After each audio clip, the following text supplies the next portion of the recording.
Սպերջենի աստվածաշնչյան ընթերցանություն ամեն երեկո, ապրիլի 18։ Եվ դու ասել ես, անպատճառ քեզ բարիք պիտի անեմ։ Ծննդոց 32-րդ գլուխ 21-րդ խոսք։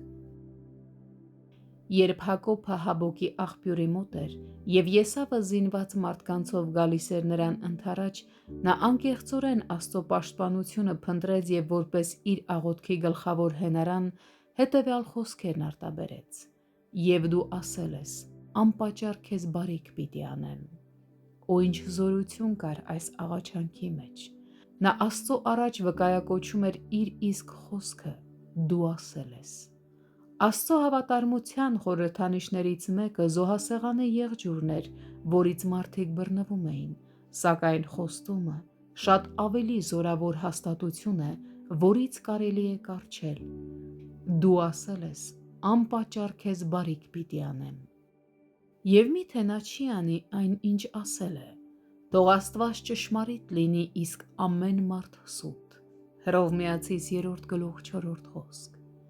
Միթե նա ճշմարիտ չի լինի։ Միթե չի պահի իր խոսքը։ Միթե նրա բերանից դուրս եկած ամեն խոսքը չի հաստատվի և չի կատարվի։ Սողոմոնն էլ տաճարի բացման ժամանակ նույն զորավոր աղոթքն էր անում։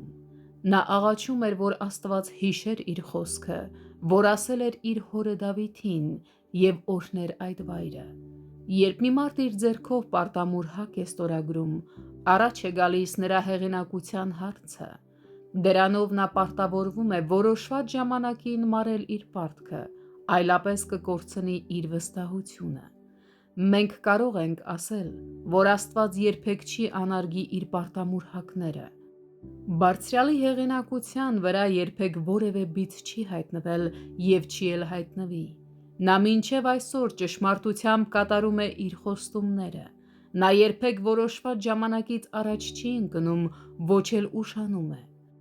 Ուսումնասիրեք Աստծո խոսքը և կտեսնեք, որ Տիրոջ բոլոր խոսքերը մեկ առ մեկ կատարվել են իր ժողովրդի կյանքում։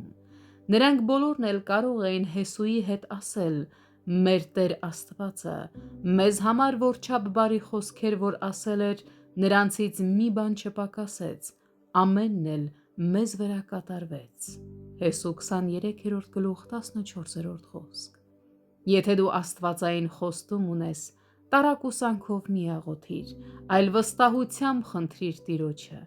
Նա չէր խոստանա, եթե չցանկանար կատարել իր խոստումը։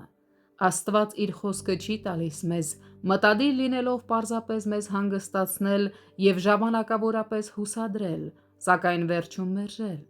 Ոչ, երբ նա խոսում է, դա նշանակում է, որ նա մտադիր է անել այն, ինչ ասել է։